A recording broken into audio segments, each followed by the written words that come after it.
Dua, bagaimana hukum puasa Ramadan di tengah pandemi corona ini Pak Ustadz? Maka kita tetap melaksanakan ibadah puasa Ramadan. Adapun lapar kita, maka itu tetap membuat kita sehat walafiat. Tidak ada halangan sedikit pun. Orang-orang tua yang sakit, faman kana minkum maridhan, siapa yang sakit, au ala safarin, atau musafir, fa iddatum min ayamin ukhra, ganti di hari yang lain. Wa 'alal ladzina yutiqunahu, siapa yang tak sanggup karena tua renta, fidyatun ta'amu miskin, bayarlah fidyah, satu hari tak puasa, satu makan fakir miskin, satu hari fakir miskin makan. Kita sehat walafiat, maka tetap laksanakan puasa, tak ada halang. Tetap laksanakan puasa tahun ini. Dari Pak Nur Kholis, Assalamualaikum Ustaz. Waalaikumsalam warahmatullahi wabarakatuh. Saya bekerja di kapal pesiar. Dalam kondisi saat ini kami mendapat ujian dengan sedikit penumpang. Sulit kapal bersandar karena lockdown. Yang pertama, kami minta nasihat dan motivasi Ustadz dalam kondisi ini. Yang kedua, kami mau menanyakan bagaimana hukumnya kami menetapkan arah kiblat ke suatu arah saja karena keterbatasan pintu dan ruangan yang diberikan, terutama untuk sholat Jumat.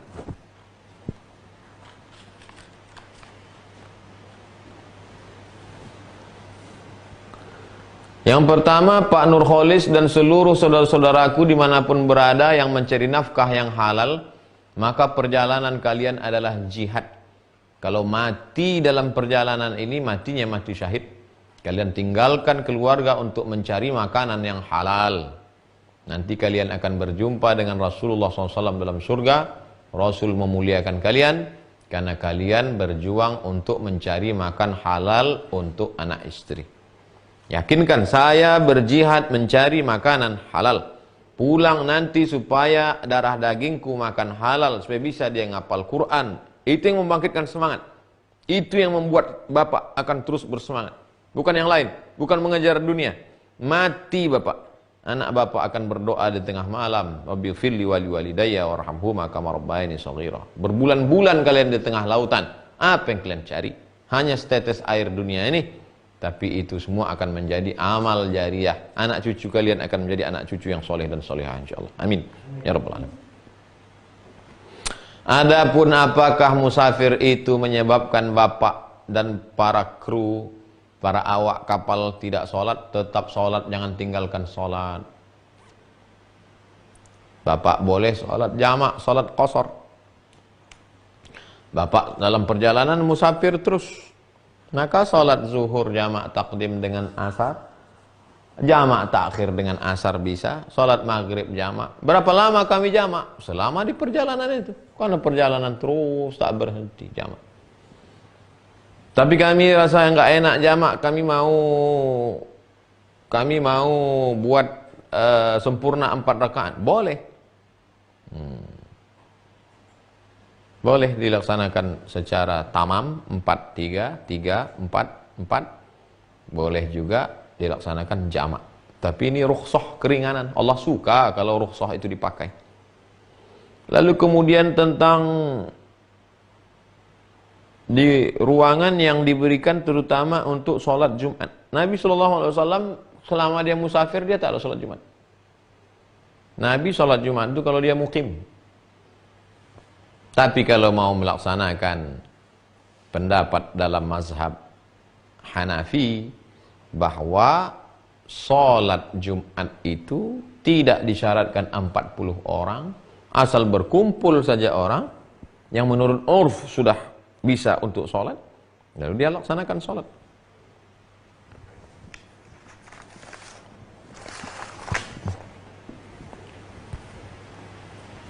Inna salatal idi, sesungguhnya sholat id, tan'aqidu bi arba'atin, sah dilaksanakan 4 orang. Imamun, 1 orang imam. Wa thalathatun mu'tammin, 3 orang makmum. Imam 1, 3 orang makmum. Li'annahu adadun yazidu ala aqallil jam'i.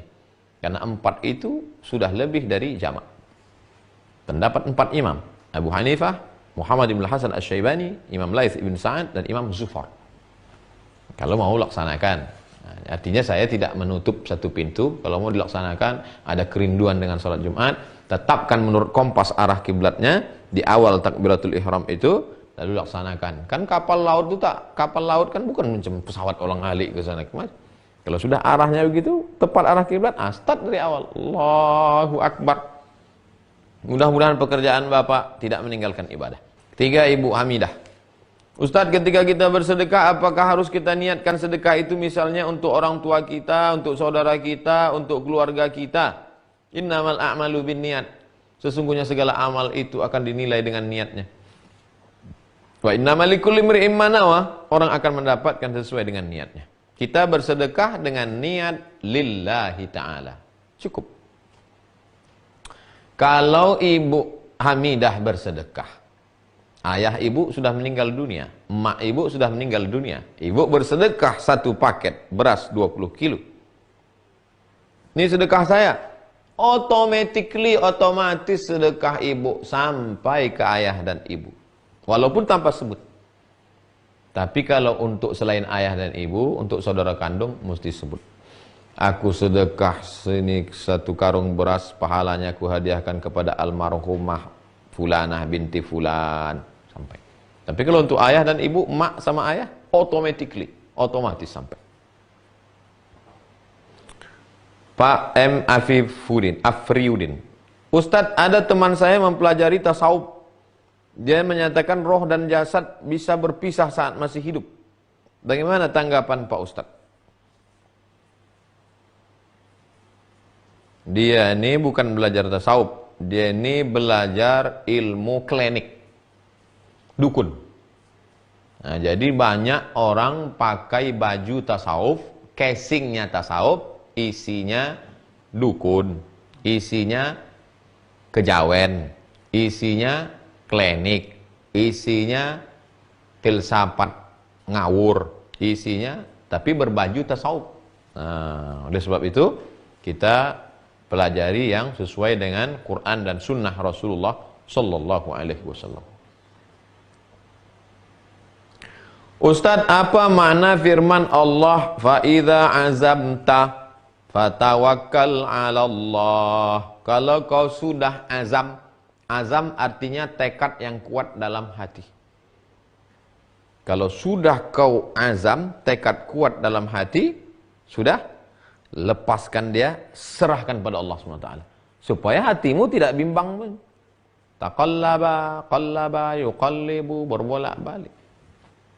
Kalau sudah kau azam, tekad kuat, ikat pakai tali simpul mati, serahkan kepada Allah SWT. La haula wa la quwata illa billah. Sudah dipasang jebakan di tengah hutan, mau menjebak burung, diikat 1 ekor burung sebagai pemikatnya, lengkap sudah semua, berdoa kepada Allah, serahkan. Kuserahkan semuanya ya Allah, terserahlah apa yang masuk. Besok pagi begitu ditengok, anak harimau yang masuk. Padahal yang mau dicari burung, harimau yang masuk. Berarti itulah rezeki. Tapi jangan kau gulai pula harimau. Serahkan ke kebun binatang. Besok begitu ditengok, apa pun tak ada. Jangankan burung masuk, burung pemikat itu pula hilang. Kau tak kecewa. Itulah bedanya orang bertawakal sama tak bertawakal. Kalau orang tak bertawakal, begitu yang masuk rusa, yang bangkit sombongnya. Siapa dulu? Tapi begitu tengoknya besok burung pemikat itu hilang, menengok sungai itu macam hamparan bidadari. Terjun ke sungai, mati ditangkap buaya. Putus asa, stres. Orang kalau sudah tawakal, kalau dapat nikmat dia bersyukur, kalau tak dapat dia bersabar. Apa buktinya tawakalmu benar? Itu buktinya. Kalau kau berhasil, kau tak sombong. Kalau kau gagal, kau tak putus asa. Kalau kau berhasil sombong, kau gagal putus asa, berarti kau bukan orang bertawakal. Itulah kaji kita malam ini. Jamaah yang dimuliakan Allah.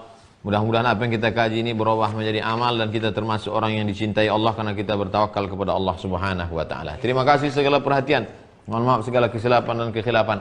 Subhanakallahumma wa bihamdika asyhadu an la ilaha illa anta astaghfiruka wa atubu ilaik. Wa sallallahu ala sayyidina wa maulana wa syafi'ina wa dzukhrina Muhammad wa ala alihi washabbihi wasallam walhamdulillahi rabbil alamin. Assalamualaikum warahmatullahi wabarakatuh.